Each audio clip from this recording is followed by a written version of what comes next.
Certain genres haven't really survived in modern times. The main focus of Hollywood these days are tentpole films. These are big-budget extravaganzas which are exciting enough to pull people into the theaters away from their big TVs and colorful smartphones. Low-budget trash like women in prison films have largely disappeared. These are not tentpole films as much as they are pants tent films.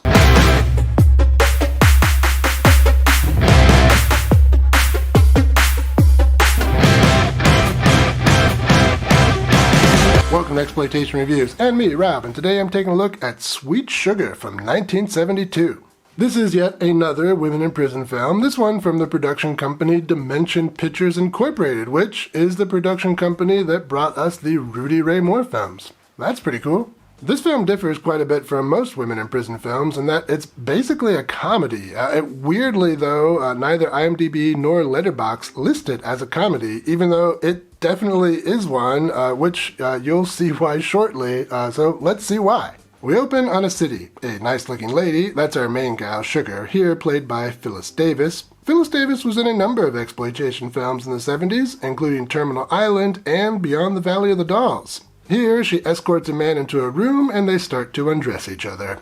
The man offers her some grass and she accepts. The man makes some stupid excuse and leaves, and then some cops show up and arrest her for possession of drugs. Looks like our Sugar was the target of a sting operation. The police arresting harmless people instead of investigating harmful crimes? Yep, we're watching an exploitation film. When it comes to cops, they tend to be realistic.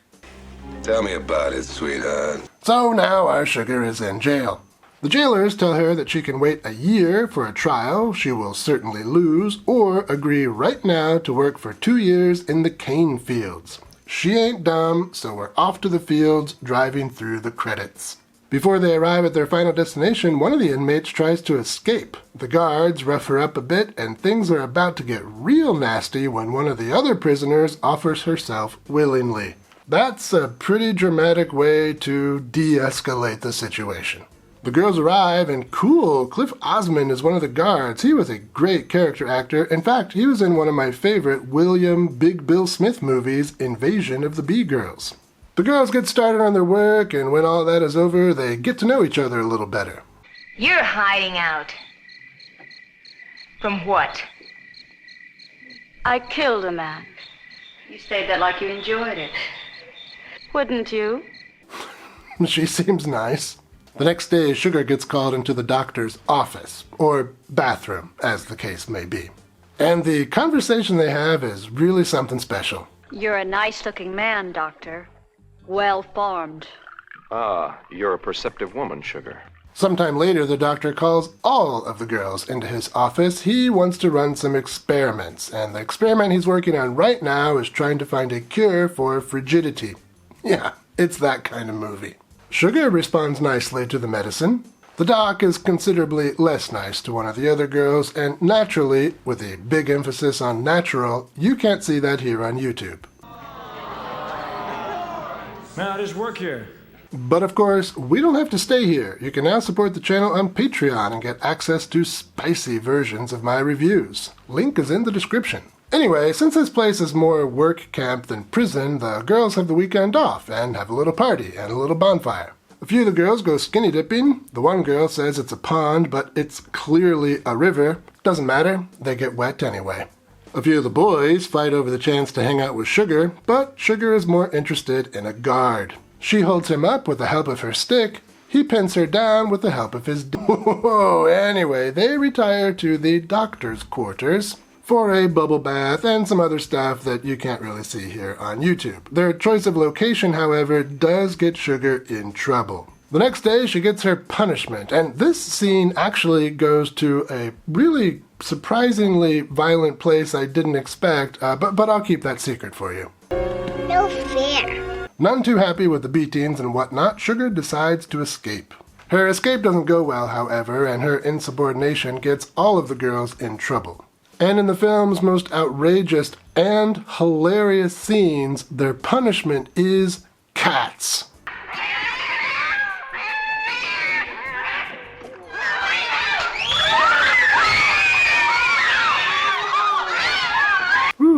That is a lot of angry pussycats, way more than that time the salon ordered the wrong wax. Now, at this point in the picture, I know what you're thinking. Rob, we are 50 minutes into this thing. It's a women in prison film. Where is the shower scene? And I know you're thinking that because that's what I was thinking at this point in the movie. But don't worry, it's coming. Of course, I won't be able to show it to you, but it's coming. Okay, so this is a women in prison film, so we pretty much know where it's going to go. Some sort of violent escape attempt, which may or may not work. There are some surprises still left for you that I haven't really touched on, including a voodoo witch doctor. Yes, there's one of those. But, regardless, that's enough out of me as far as plot goes. Let's talk some highlights. Well, as a women in prison film, it delivers what we expect and want from a women in prison film. It's got loads of lovely ladies who walk around in skimpy outfits and occasionally take those outfits off so they can shower or fool around. This one is a cut above many women in prison movies because the ladies are really quite lovely. We've also got that sadistic doctor who performs some experiments, nothing new there, but he does throw cats at people. That's new, very, very new. And we've got the guards to keep things orderly. In the film, the guards are of two types. There are the serious ones, including the one played excellently by Cliff Osmond, and we've got these two. I didn't talk about them much in the synopsis, but they're pretty funny. They approach their job more as camp counselors than guards. The older one tries throughout the film to give the younger one advice on how to get laid. In fact, just overall, this film is kind of a mix between a camp film and a women in prison film, and pulls from both genres. So that's kind of fun. Beyond all that, there are a few moments of some ultra-violence with a little bit of blood, and a few more moments that are pretty funny. Not too bad. But despite everything I've said, the movie's not perfect. Like a guard holstering his hot gun, this film has some shortcomings. Well, the acting here is pretty terrible.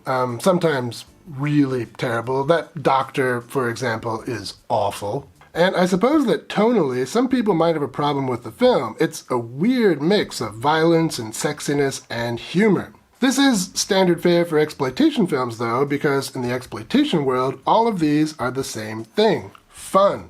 Violence is fun, nudity is fun, stupid jokes are fun. This movie is fun. For me, though, if I have to pick something, the cast is pretty small. I don't mean like size-wise, but number-wise. I could have done with quite a few more ladies here, and could have done with a few more bits of nudity. But, I say that about every movie.